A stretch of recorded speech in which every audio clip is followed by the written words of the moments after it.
Dear precious Heavenly Father, we thank you for your grace, kindness, and mercy towards us that you have shown to us at Calvary when your precious Son died for us. We thank you, Lord, that you have counted us worthy when we came to this recognition that we are saved by the blood of Jesus. Lord, help us to believe. Help us to see thy compassion for us, that we will not have to wonder whether you really saved us. Thank you, Jesus, for your word. Thank you, Lord, for the revelation of your word. And I pray that you will open the hearts and minds of those who are listening today, that they will see the simplicity of the grace of God which comes through the blood of Christ. We thank you, precious Jesus, for your love for us. We thank you for your compassion. We thank you for all that you have given us today. In Jesus' name we pray. Amen. We have been speaking about eternal security for the last couple of weeks, and I hope I have made myself clear that what my position is on that subject and what I believe the Bible's position is. We ask that you will study the Word and get the assurance yourself, because I believe everybody has to look for that incredible rest that the Bible talks about when it comes to the assurance of salvation. And we notice that people who believe in eternal security, there are some that are pretty militant about it. They go about and proclaim it and try and talk to people and tell people. They seem to want to pressure people into believing what they believe. And this is also true on the other side of the story, where people don't believe in eternal security. They have the same attitudes. And we as Christians have to be careful on our position either way. Let us have respect one for another. And we'll ask God to help us to have fellowship one with another, even though we don't quite agree on the subject. For God is a God of peace and not a God of confusion. I want to bring to your attention a chapter in Romans 14. It says, "Hast thou faith? Have it to thyself before God. Happy is he that condemneth not himself in the things which he alloweth." So have it to thyself before God. For happy are you in whatever situation that you're most comfortable with. My concern is not for those who are militant about their eternal security or about those who are against eternal security. My concern is for those who hardly dare to believe for their salvation. My compassion lies with them. And also my compassion and concern lies with those who talk about their eternal security and tell people that they have it, but in their hearts they're not quite sure of themselves. I want to talk to you today on those who are not quite sure that they have Christ, and on those who hardly dare to believe that Jesus would come and save them despite of what they did in their life, despite of how they are brought up. It does not matter. I want you to go to Mark chapter 9. We'll start in verse 17, and we'll see the great compassion of our Lord Jesus Christ. It says, "And one of the multitude answered and said, Master, I have brought unto thee my son, which has a dumb spirit. And wheresoever he taketh him, he teareth him, and he foameth and gnasheth with his teeth, and pined away. And I spake to thy disciples that they should cast him out, and they could not. And he answered him and said, O faithless generation, how long shall I be with you? How long shall I suffer you? bring him unto me. And they brought him unto him. And when he saw him, straightway the spirit tear at him, and he fell on the ground and wallowed foaming. And he asked his father, How long is it ago since this came unto him? And he said, Since he's been a child. And oft times it has cast him into the fire and into the waters to destroy him. But if thou canst do anything, have compassion on us and help us. Oh, I love this verse where he says to the Lord Jesus Christ, if you can do something, have compassion on me and on us. And Jesus said unto him, If thou canst believe, all things are possible to him that believe. And straightway the father of the child cried out and said with tears, Lord, I believe, help thou my unbelief.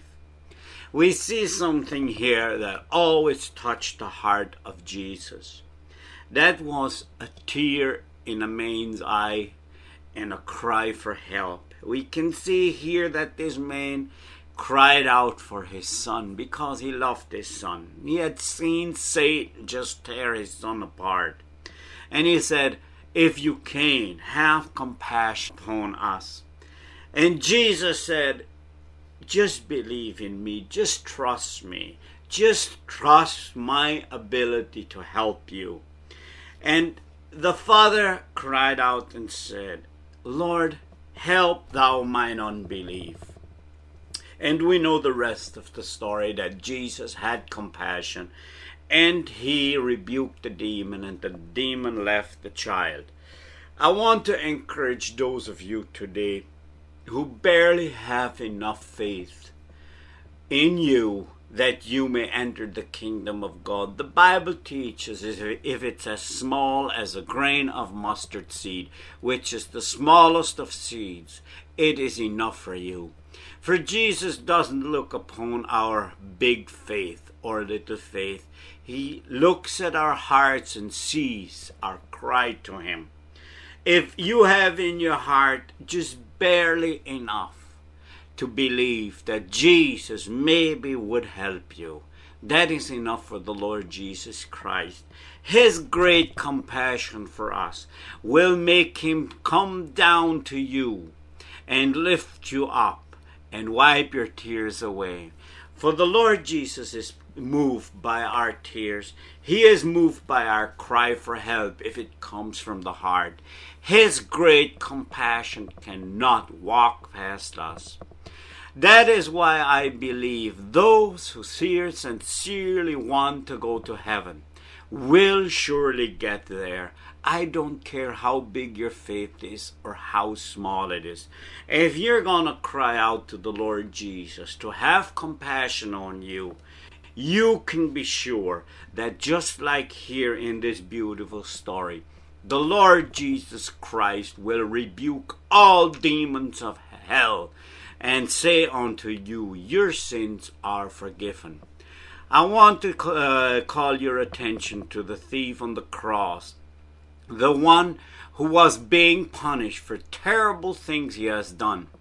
I know for a fact the Roman government did not crucify people just because they did small things. It had to be a murder. They had to be crimes against the state in a way that was very noticeable.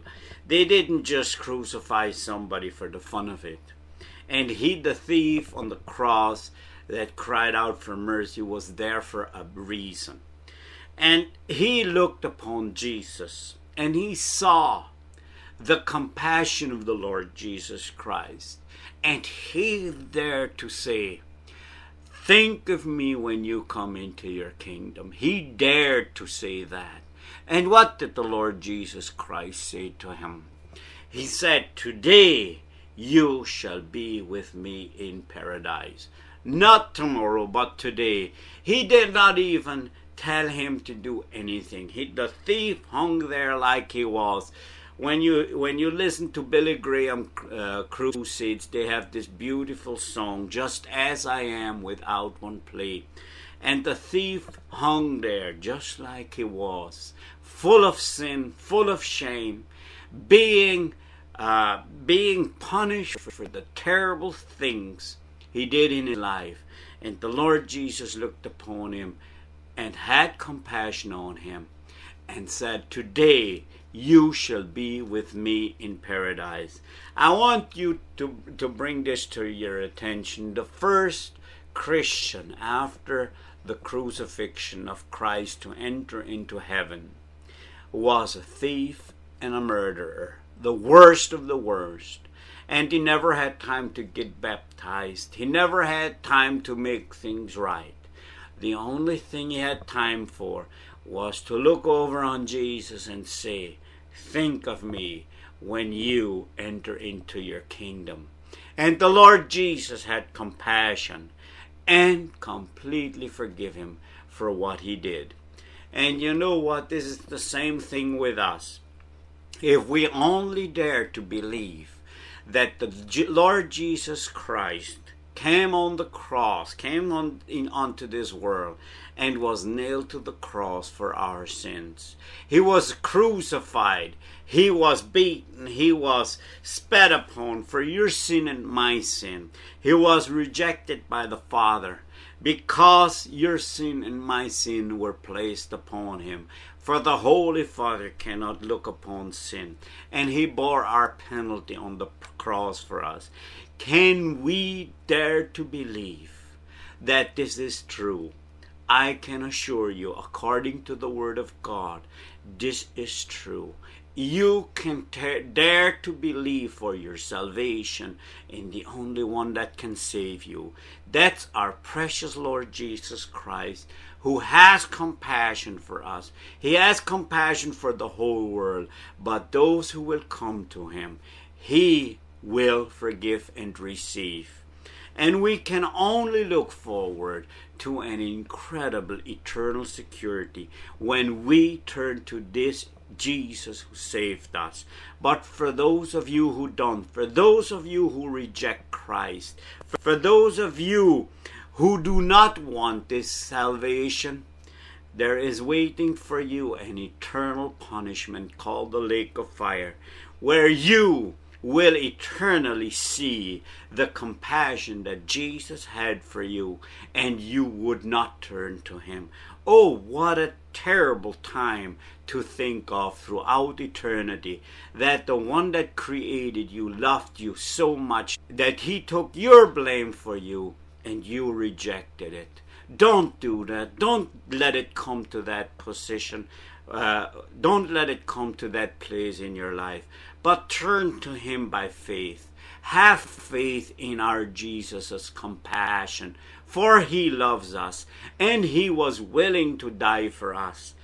Come to him by faith today and ask him into your heart, for he will not cast you out. For he that comes to him will not be disappointed. The question I've been asked this week is from a dear sister in the Lord. It says here, "Dave, why is it so hard for our people to accept that the do's and don'ts do not get them into heaven, but that it's only the precious blood of Jesus Christ which brings us salvation?"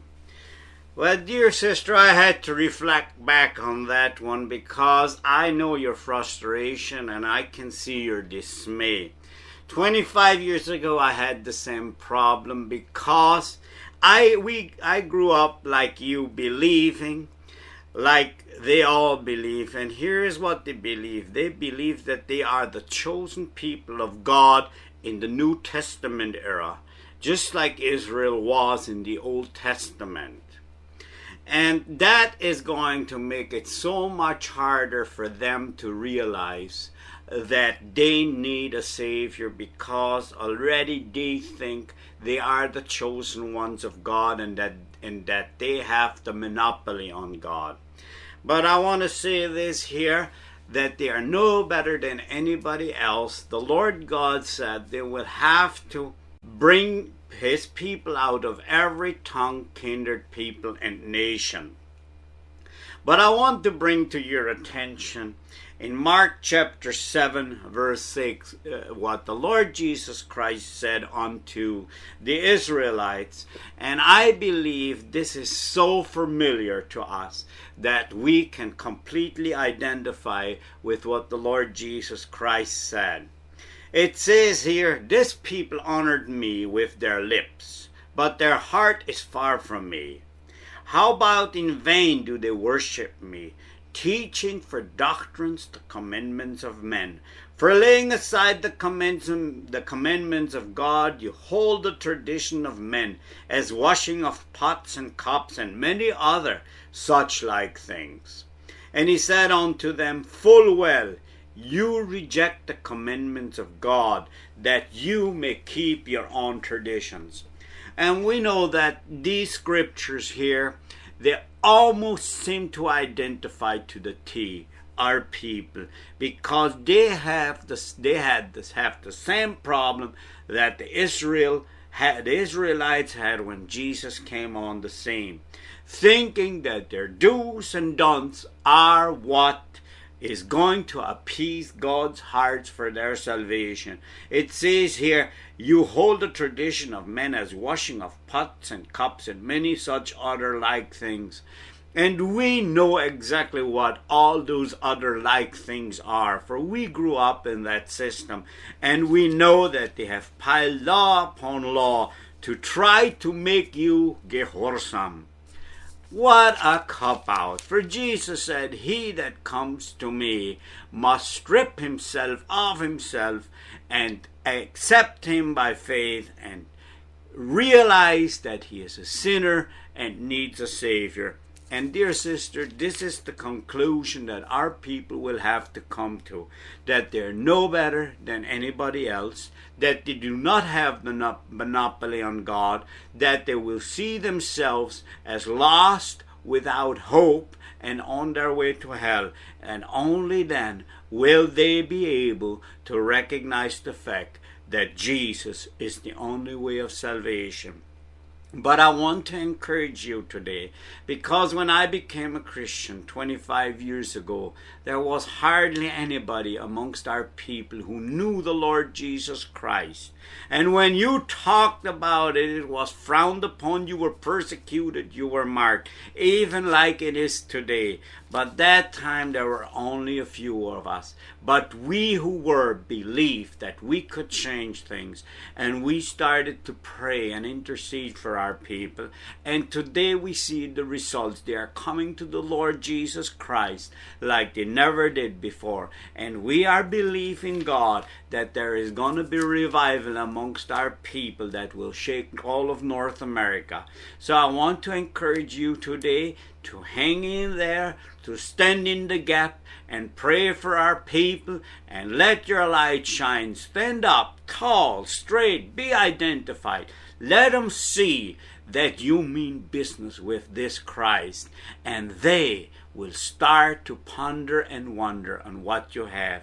For I know already a lot of the young people are turning to the precious saving grace of our Lord Jesus Christ. Let us believe for our older people too. Stand in the gap for them. Pray for them so that we will rejoice with them throughout eternity. Thank you for this letter. I hope this answers your letter. I hope you are encouraged, and I hope this ministry will bring an encouragement to your life that I know our people who are there, who love the Lord, need so desperately. I thank you for writing, and until next time, the Lord richly bless you. Amen.